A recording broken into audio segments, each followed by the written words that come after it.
Antes que nada, quiero agradecer a las autoridades del Congreso que han hecho posible este maravilloso evento académico y fundamentalmente al doctor Fernando Márquez, su presidente. También darles la bienvenida a todos aquellos que no sean de Córdoba por el gran esfuerzo que están haciendo de pasar un fin de semana en Córdoba bien lejos de sus familias y sus respectivos quehaceres. Esto nace hace un tiempo atrás con el primer congreso, en donde con el doctor Márquez y conjuntamente con otro mosquetero, o así nos autopercibíamos, Diego Rubio, arrancamos yendo a Buenos Aires primero y después La Plata, frustrado el viaje porque primero en avión, llegamos al aeropuerto, nos suspendieron el vuelo, esto era la noche, al día siguiente Márquez tenía que estar ahí firme, nosotros éramos simples laderos sin responsabilidades. Y bueno, terminamos contrarreloj tomando finalmente un ómnibus. Previo quiero aclarar de que, por si hay versiones distintas, el doctor Márquez tuvo la idea solidaria de querer hacerme conducir a la noche a Buenos Aires y después a La Plata, y obviamente le dije, no, estoy muy cansado, ese fue por lo menos el motivo. Si hablan con él seguramente les va a decir otra cosa, les va a decir que el auto lo iba a ensuciar o que se iban a llenar de bichos el radiador, pero eso no es cierto. Vamos a entrar de lleno en el tema.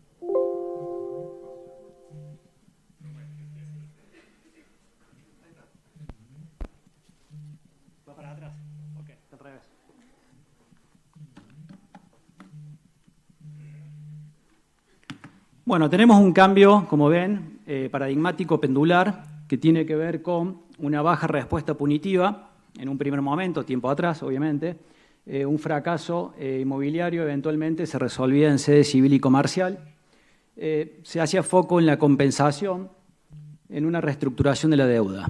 Actualmente, o por lo menos hace unos años hacia atrás, tenemos un cambio de paradigma bastante fuerte. Sobre todo esto se ve más seguramente en la provincia de Córdoba. Yo por lo menos, ya sea por litigar en otras provincias o por hablar con colegas, no es tan marcado como es la provincia de Córdoba. En la provincia de Córdoba hay una tendencia que entre el negocio frustrado se pueda considerar casi de manera automática la posible comisión de un delito. Y esto dispara automáticamente distintas medidas bastante invasivas, como puede ser un allanamiento, detenciones prolongadas en el tiempo, que luego derivan en prisiones preventivas, entre otras tantas medidas. Por lo tanto, para contextualizar un poquito la exposición, quería trabajar sobre la base de dos casos de jurisprudencia de Córdoba. Una es la causa Ribeiro Construcciones. Todas las que le voy a mencionar tienen trascendencia pública. En esta primera causa, una condena de Cámara del Crimen Décima de Córdoba por la supuesta negociación de emprendimientos inmobiliarios en Pozo que no fueron entregados. La calificación legal o el delito que se le imputó al empresario cordobés fue la de asociación ilícita y estafas reiteradas en un número de 34 hechos. La pena que se impuso por parte de la Cámara del Crimen fue de 11 años, que es una pena bastante alta, máxime si consideramos de que, por ejemplo, un homicidio simple tiene una pena mínima de 8 años. Es decir, que la pena que se impuso por delitos, 34 hechos de estafa, estaba 3 arriba del mínimo. Esto fue un primer punto en el sentido de que más allá de la pena lo que se trató de hacer fue amplificar la utilización del delito de estafas reiteradas, y sobre todo se hacía o se puso de relieve una problemática que se suele dar bastante a menudo en la práctica, que tiene que ver con el riesgo comercial civil de realizar o llevar adelante un determinado emprendimiento versus el dolo o el engaño idóneo, por un lado, y el dolo inicial que se requiere para el delito de estafa. En esto desde el primer momento que estoy celebrando la operación, ya estoy pensando, si fuese el autor del hecho, en estafar a ese individuo. La segunda causa es la causa denominada Euromayor, en donde también se motivó como consecuencia de múltiples denuncias en relación a distintos emprendimientos inmobiliarios que todos estaban canalizados por también distintos fideicomisos. Se llevó adelante en el 2019 una serie de allanamientos, también derivó en detenciones y luego posteriores prisiones preventivas por 3 años aproximadamente, el máximo de la prisión preventiva. Y a partir de allí, bueno, se dio adelante el devenir del proceso. En el curso de la investigación, antes de las detenciones, la Fiscalía había ordenado una coadministración, la cual se cumplió sin prácticamente ningún inconveniente. De hecho, no fue el incumplimiento de la coadministración uno de los motivos por los cuales luego se decide detener. Y cuando ya se detiene a los directivos, que no solamente fueron directivos de la fiduciaria, sino también de otros organismos, por ejemplo de la desarrollista, varios imputados, asesores internos y externos también, se ordenó la intervención del fideicomiso. Intervención que finalmente no se logró materializar porque cuando se le pidió al interventor, que había sido a su vez el coadministrador anterior, no aceptó el cargo. Es decir, que se produjo una vacante en la administración y esto derivó en que tanto los inversores como el emprendimiento fueran a la deriva. Recién en el año 2023 se produce en los juzgados civiles y comerciales de Córdoba la liquidación, que ahí todavía hoy se encuentra en curso, y luego se fueron a su vez disolviendo y liquidando otros fideicomisos también referidos a otros emprendimientos. Es decir, la jurisprudencia observada tiende a enfatizar el resultado económico adverso, es decir, el perjuicio, por encima de un análisis riguroso del dolo inicial, es decir, el engaño antecedente, lo que puede dar lugar a una extensión desmesurada desde el punto de vista del campo penal en materia contractual fiduciaria. Casos como Oro Mayor, por ejemplo, muestran cómo se produce remedios comerciales, la liquidación y la disolución y liquidación del fideicomiso, y en paralelo investigaciones penales también con múltiples medidas cautelares. Es decir, hay una suerte de solapamiento entre los remedios penales y comerciales. Todo esto pone en evidencia que hay desafíos procesales y dogmáticos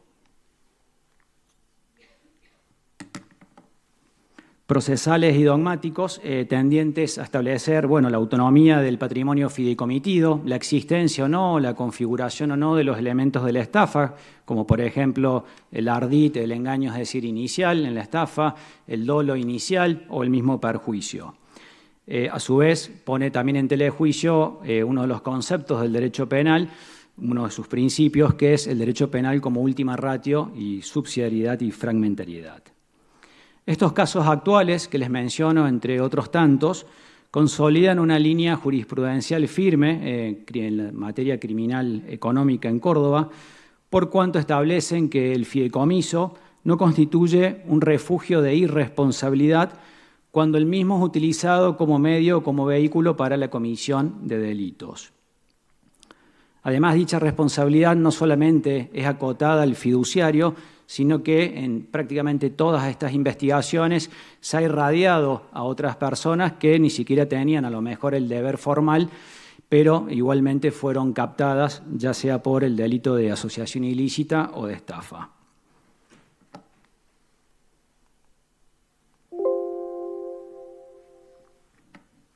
Fideicomiso como vehículo para la comisión de delitos. Se aprecia que en los últimos años el derecho penal no está siendo utilizado como última ratio, sino como primera vía de intervención conforme distintas sentencias condenatorias.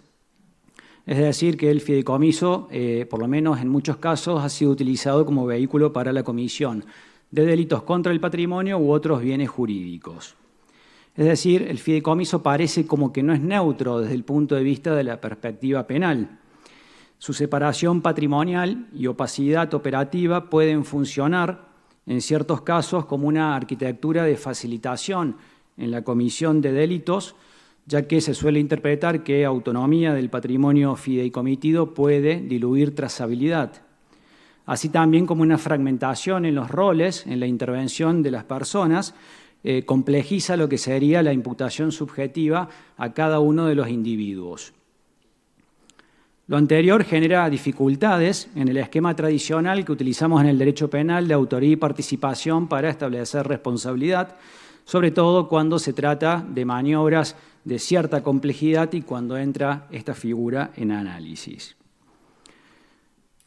Más allá de los posibles perjuicios patrimoniales, también es posible que el fideicomiso pueda ser utilizado como vehículo en mecanismos sofisticados de integración o de estratificación vinculado al delito de lavado de activos. Cuando tenemos un delito precedente, por ejemplo, de corrupción, evasión fiscal, la propia estafa, o la intermediación financiera no autorizada, que es otro delito federal que está teniendo bastante incidencia, principalmente en Córdoba. Lo anterior quizás se da porque la separación patrimonial dificulta la reconstrucción del íter financiero y genera tensión entre lo que sería la planificación fiscal lícita y una simulación o eventual simulación delictiva. Es muy importante poner de manifiesto de que acá lo que no se busca criminalizar es la figura jurídica per se, sí evidenciar en este, por lo menos, apartado su uso estratégico para lo que sería la micro y la macrocriminalidad económica. De hecho, algunos posibles beneficios que pueda haber de la intervención del derecho penal están derivados de reforzar el patrimonio de los inversores, tener una función preventiva en lo que es el manejo de la información, ya que suele en emprendimientos inmobiliarios importantes haber una codependencia o dependencia, mejor dicho, tanto del fiduciario como del desarrollista, tanto en la gestión como en el manejo de la información. Tutela frente a maniobras estructurales complejas y puede brindar una confianza sistémica al mercado inmobiliario. Dicho lo anterior, tenemos que ponderar la última ratio del derecho penal versus lo que sería la expansión del derecho penal.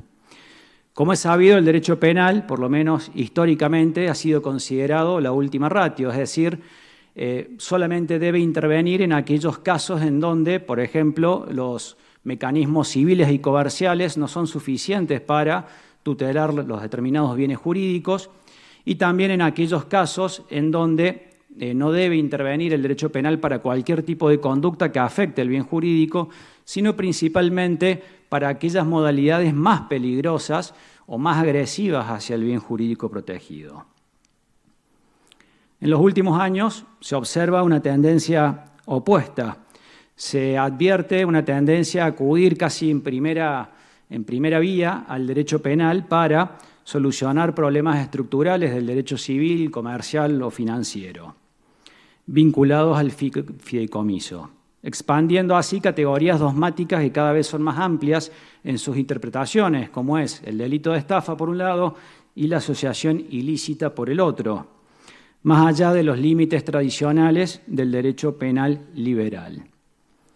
No se trata de negar el uso del fideicomiso en delitos económicos, sino de cuestionar la derivación expansiva que se puede hacer y la transformación de esta figura neutra en un foco presuntivo de sospecha penal.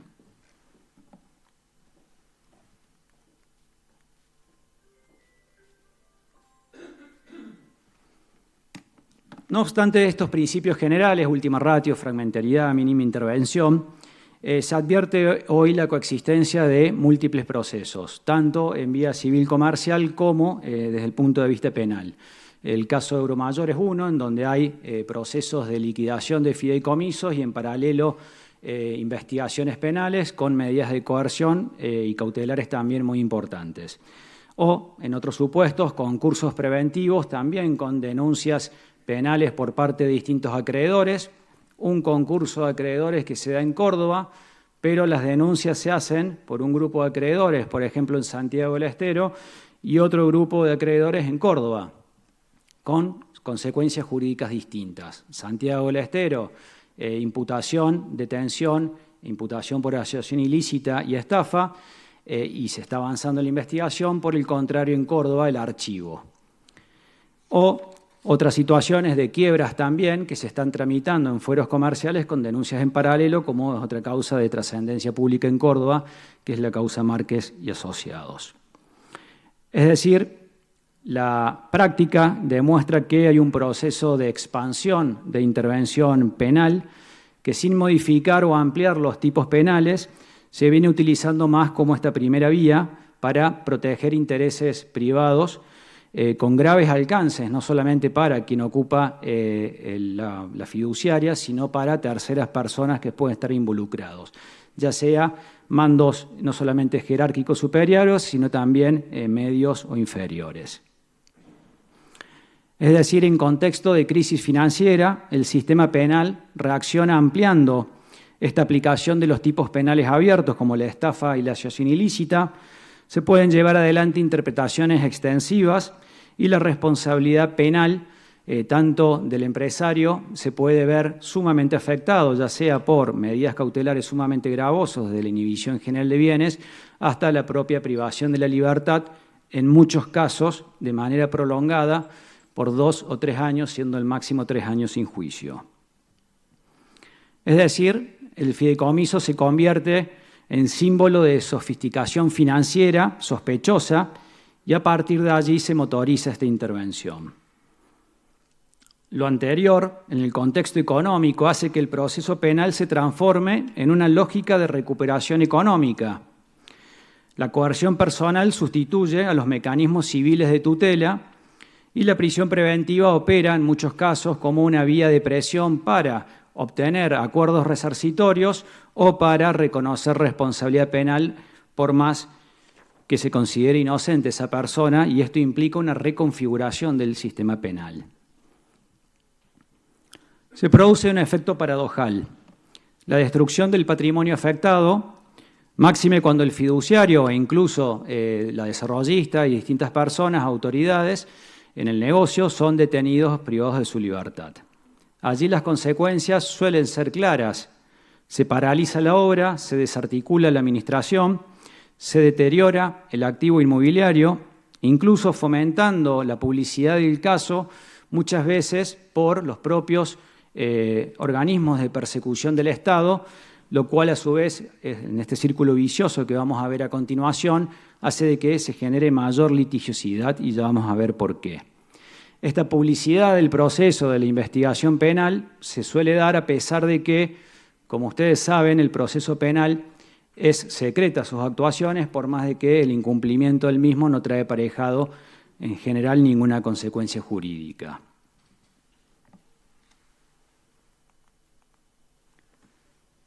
Este círculo vicioso, que entiendo que se puede generar, por lo menos en muchos de los casos, es ante problemas económicos, financieros, se activa la denuncia penal por algunos de los inversores, de manera, reitero, individual y escalonados, en principio no de manera colectiva. Esto dispara una imputación que, a pesar de que la noticia criminis es por un hecho de estafa, en el 99.9% de los casos, lo primero que se termina imputando paradójicamente es la asociación ilícita. Esto acarrea detenciones y eventualmente prisiones preventivas. Se paraliza la construcción, se informa de la investigación y de lo que se está realizando en los medios de comunicación, y esto genera una pérdida de valor, un mayor daño, un refuerzo del propio reproche penal, porque el agravamiento se utiliza a su vez como argumento circular para justificar la detención por la gravedad del delito y de la pena. Es decir, una suerte de círculo punitivo autojustificante que es incompatible con un modelo de derecho penal limitado. En este contexto es importante también el rol que pueden tener las fiscalías de instrucción o el juzgado de control o la Cámara de Acusación, por lo menos en fase de instrucción en Córdoba, porque dependiendo de, ante una mera noticia criminis, sospecha, un indicio de sospecha de comisión de un delito de estafa, el delito que se imputa desde el primer momento puede tener importantes repercusiones para la suerte procesal de esa persona. Sobre todo si a colación de eso eventualmente hay medidas de coerción personal, porque también es cierto de que cuando hablamos de asociación ilícita es bastante común vincularla casi de manera automática a riesgo de fuga o riesgo de entorpecimiento de la investigación. Y también el delito que se imputa es relevante a los fines prácticos para saber qué fiscalía es la competente para investigar, porque puede ser una fiscalía común, puede ser una fiscalía especializada en delitos complejos o puede ser una fiscalía penal económica y anticorrupción. Es decir que, a su vez, dependiendo de quién instruye esa causa, puede tener consecuencias en quién juzga finalmente la causa, que en delitos complejos suele ser la Cámara Décima del Crimen.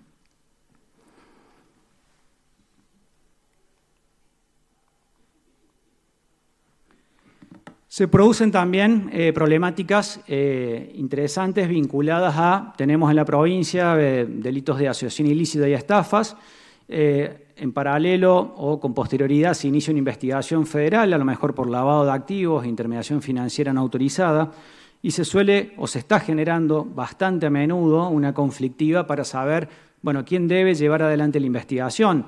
Si corren por andariveles independientes, Fiscalía Provincial por un lado, haciéndose cargo de lo suyo, y Fiscalía Federal por el otro, si por el contrario deben ser acumuladas, teniendo en cuenta de que, en principio, muchas veces giran en torno a un mismo supuesto fáctico global.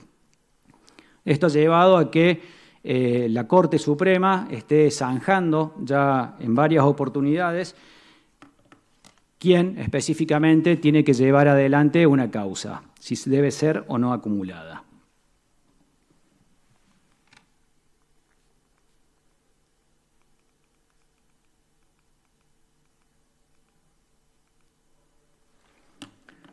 La elección estratégica del tipo penal y sus efectos en la expansión punitiva. Es decir, el Código Penal tenemos distintos delitos, pero principalmente me interesa hacer hincapié en lo que es la administración fraudulenta y la defraudación fiduciaria. Entonces, podríamos preguntarnos, ¿por qué si el legislador tiene la administración fraudulenta y la defraudación fiduciaria, por qué los investigadores utilizan casi de manera sistemática otra figura que es más genérica, la estafa genérica del 172? Como se anticipó, el hecho del delito que se imputa desde el primer momento tiene importante incidencia. Entonces, corresponde desentrañar qué podría estar incidiendo eventualmente en esta toma de decisiones de por qué no utilizar las figuras específicas en vez de la figura más genérica. Uno, considero que puede ser un tema de facilidad probatoria. La estafa se centra en la acusación del ardito engaño inicial, se construye un relato de captación fraudulenta, lo que trae aparejado un aumento exponencial del pronóstico hipotético al tener un máximo de pena superior. Es decir, si yo tengo 10 hechos de estafa, imputo estafas y además reiteradas, que es un concurso real en penal, el monto máximo de la pena se traslada a 60 años. Diferente si yo, por ejemplo, trabajo la estafa y digo que es un solo hecho o un delito continuado, solamente el máximo de la pena es de 6 años. Por el contrario, si yo trabajo con otra calificación legal, que sería más específica, la administración fraudulenta, debo tener que acreditar más cosas de lo que me pide de la estafa. Debo poder acreditar lo que es la fuente, el deber, el alcance, la violación funcional del administrador o del fiduciario.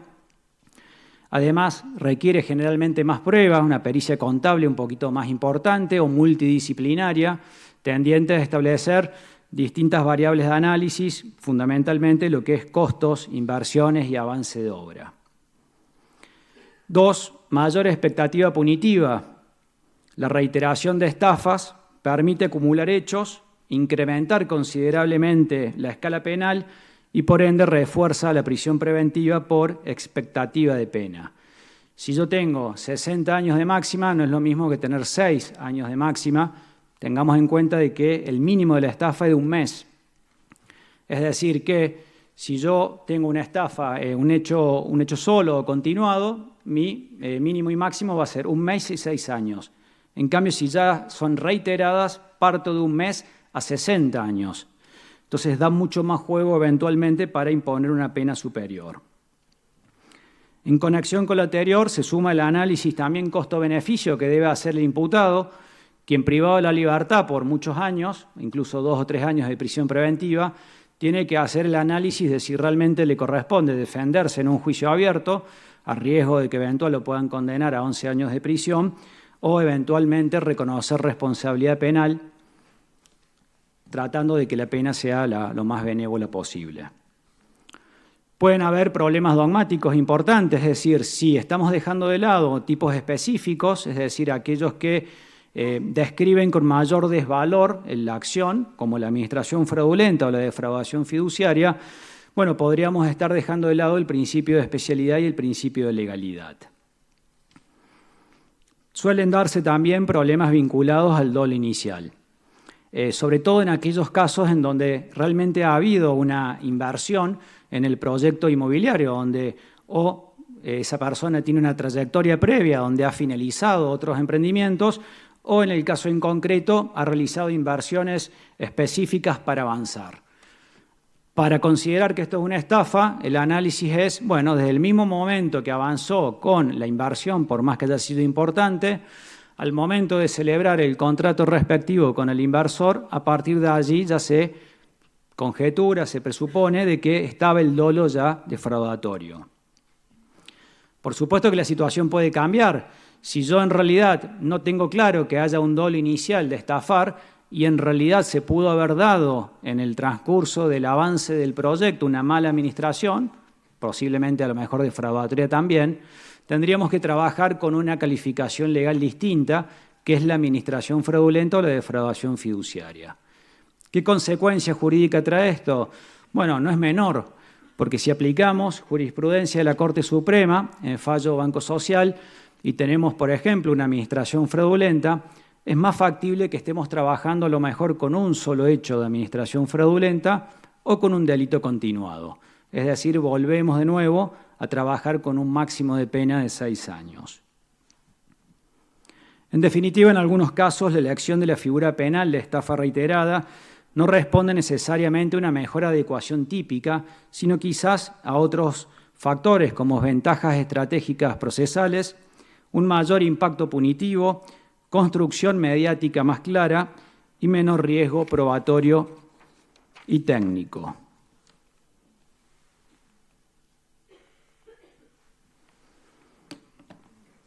Hace un tiempo venimos viendo y se viene utilizando por parte de las fiscalías y aceptando esas calificaciones legales en juicios y condenas el delito de asociación ilícita 210 del Código Penal.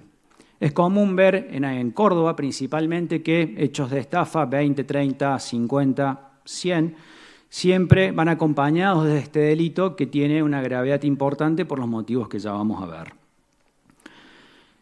Este delito, cuando nace originariamente en el Código en 1921, para que nos ubiquemos, tiene una pena mínima de 3 años para el miembro y de 5 años para el jefe organizador.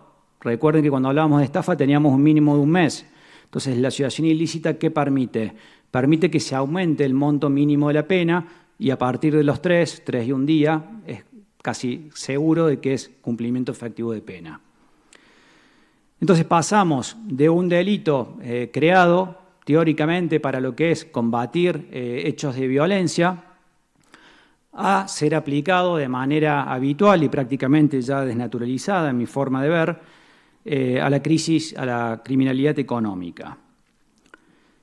El bien jurídico, vean que es distinto, es decir, la asociación ilícita, para contextualizarlo también, lo que busca es proteger la tranquilidad pública, es decir, el orden público, pero que la gente efectivamente esto lo perciba, lo note, de modo general. Pero cuando hacemos un análisis analógico y del caso concreto y lo queremos trasladar a situaciones de estafas o de la calificación legal, que por ahí sería más conveniente, administración fraudulenta, vemos que esto no sucede de ese modo, sino que por el contrario sucede otra cuestión. Es decir, se consuman los hechos de estafa, la asociación ilícita se da primero en el tiempo, es el acuerdo que hacen 3 personas para delinquir. No hace falta que se haya realizado la estafa. Luego, con el tiempo, hacen la estafa. ¿Qué suele pasar generalmente? Mucho tiempo después de consumada la estafa, de producido el perjuicio, a partir de ahí se activa la investigación penal. Es decir, que es muy posterior la supuesta intranquilidad personal e individual de quien se ha visto defraudado en comparación con la intranquilidad general del delito. Es muy distinto el caso cuando analizamos una banda terrorista, narcotraficantes o grupos violentos versus las operaciones comerciales de estos casos. Es decir, en una operación comercial, ¿qué sucede? Generalmente estamos asesorados por algún profesional, tenemos la posibilidad de perder una expectativa, una afectación a nuestro derecho patrimonial, pero hasta ahí sin ningún temor o intranquilidad general por esos hechos. Recién esa intranquilidad, ¿cuándo se va a producir? Efectivamente, ya ha transcurrido un tiempo que no me han cumplido con las condiciones del acuerdo, es decir, tiempo después, ex post, pero nunca una intranquilidad anterior, ni siquiera quizás personal. Distinto a lo que sucede con el otro grupo de casos. Es decir, nosotros salimos a la calle y ¿qué tenemos miedo? Tenemos miedo que a punta de pistola nos roben, de ir caminando con el celular y nos lo arrebaten, de dejar el auto en la vía pública porque lo pueden robar, lo pueden dañar, quizás de no irnos de vacaciones porque nos puedan robar la casa. Estas son generalmente las preocupaciones habituales a las que estamos sometidos.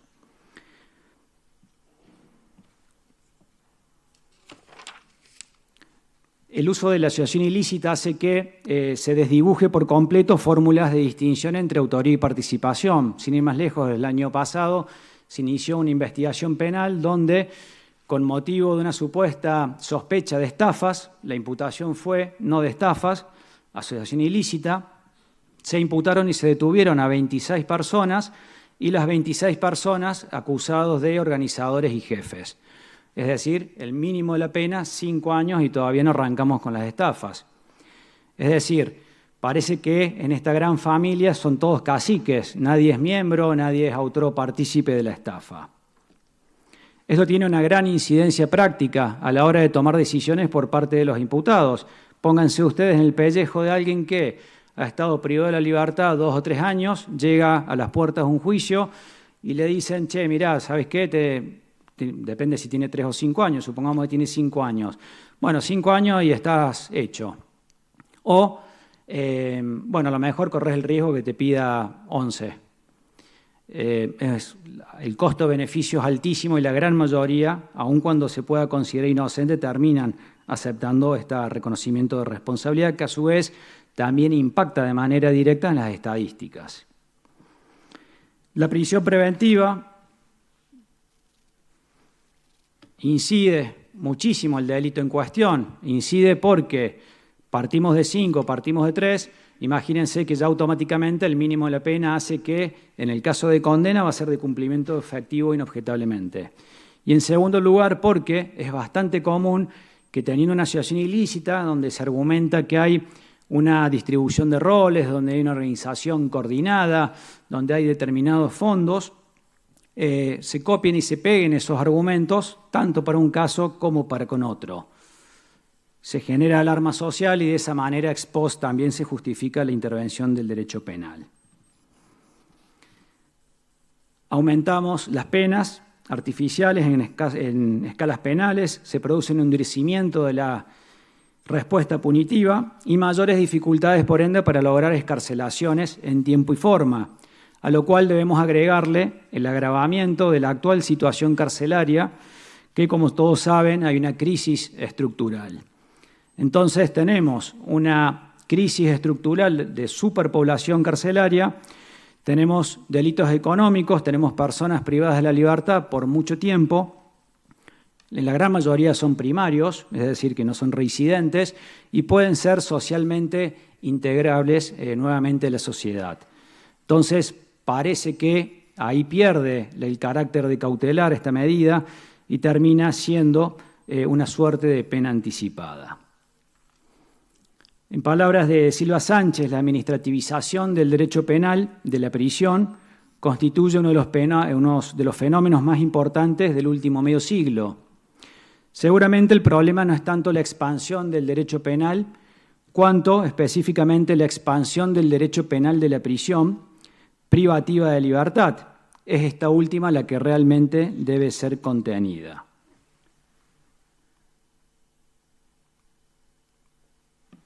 Algunas de las cuestiones de las medidas, simplemente para tener en consideración y para ir cerrando, es si la asociación ilícita nace en el 21 para hechos violentos y pone o impone una pena de 3 y 5 años en sus mínimos, es proporcional si uno tiene en cuenta que fue creada para, de alguna manera, ser un acto previo a hechos delictivos graves. Hablamos de homicidios, robos, todos tienen una pena similar o incluso mayor. No hay tanta desproporción.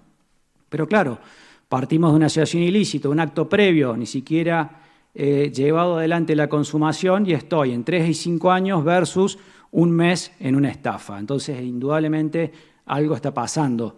Me resulta mucho más caro en términos como delincuente a llevar adelante la estafa que juntarme con 2 o 3 personas a empezar a elucubrar si llevamos adelante el delito o no. Hace falta tratar de volver a la última ratio del derecho penal, tratar de hacer más hincapié en los métodos de solución civiles y comerciales, tratar de avanzar más con las medidas cautelares que no sean específicamente una medida de coerción, por lo menos no por tiempo indefinido o largo, que no sea la regla y que sea la excepción. Y tratar de ajustarnos a la dogmática a los fines de poder determinar fehacientemente en cada caso si conviene una estafa reiterada, o si conviene una administración fraudulenta o una defraudación fiduciaria, porque como hemos visto tienen consecuencias distintas.